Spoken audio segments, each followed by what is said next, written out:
Mtangazaji, kama kuna kijana amebahatika kuona hii na ndio mlengwa, basi abadilike, kwa sababu tabia hii imekuwa ikiwakera baadhi ya wazazi walio wengi. Nisikilize.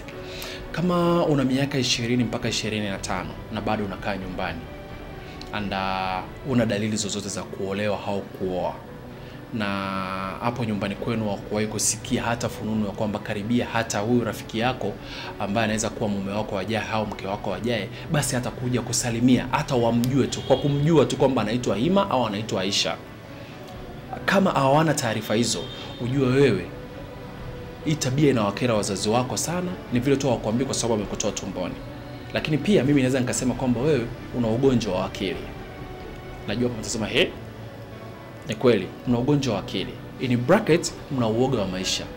Sikiliza. Hamna kitu kibaya kama mzazi wako amekupa kila kitu, amekusomesha, umemaliza chuo, ulipomaliza chuo umekosa kazi, bado uko hapo. Lakini pia bado hakuoni ukiwa na dalili za kwamba sasa hivi unataka kuonyesha maisha yako. Badala yake umekuwa ni mtu ambaye umekaa hapo nyumbani, unaanza kuozea hapo nyumbani. Wewe unadhani wazazi wako watakuwa na furaha na yoyote juu yako? Sikiliza, acheni utoto mlionao. Acha uoga wa maisha.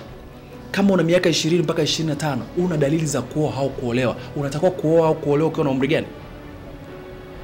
Nyinyi ndio mnaenda kuharibu. Nyinyi ndio ambao kila siku tunawazungumzia ndoa zenu zinaumia kwa sababu unaenda kuolewa pasina wewe kuwa umemuomba ambaye ni mume wako, kuwa umemuomba ambaye ni mke wako. Yaani unafika mahali unaanza kukurupuka tu, ndio nyinyi mnaanza kusema baba naomba niletee hata anayevaa suruali. Na kati kumbe miaka 20 mpaka 25 ulikuwa na muda mzuri wa kuanza kumuomba huyu mume wako au mke wako. Naambia hivi, wazazi wenu wanakereka na hii tabia. Anza kubadilisha akili yako, anza kubadilisha mentality ulionayo. Acha uoga wa maisha. Hakuna muda utakufika kwamba huu ni muda sahihi wa kuolewa. Zaidi ukifika utakuwa too late. Yaani mpaka uanze kukiri kwamba sasa muda wangu wa kuoa au kuolewa umefika, utakuwa too late. Utapata muda wa kuchagua, utajikuta unavamia tu. Yaani unakuwa ni binti unaenda kuolewa na mzee ambaye ujana wake aliuchezea. Unakuwa ni kijana unaenda kumwoa mwanamke mzee ambaye ujana wake aliuchezea. Kwa nini muda ule uchezea aje aanze kuishi na wewe kijana mdogo? Nakwambia kama una ugonjwa wa akili, basi mzazi wako au wazazi wako wanakereka na tabia ambayo unaendelea nayo hapo. Ukiulizwa unaoa lini, unaingilia huku, unatokea huku, unajua siku hizi dunia imeharibika. Imeharibika kwani dunia itaboreka lini?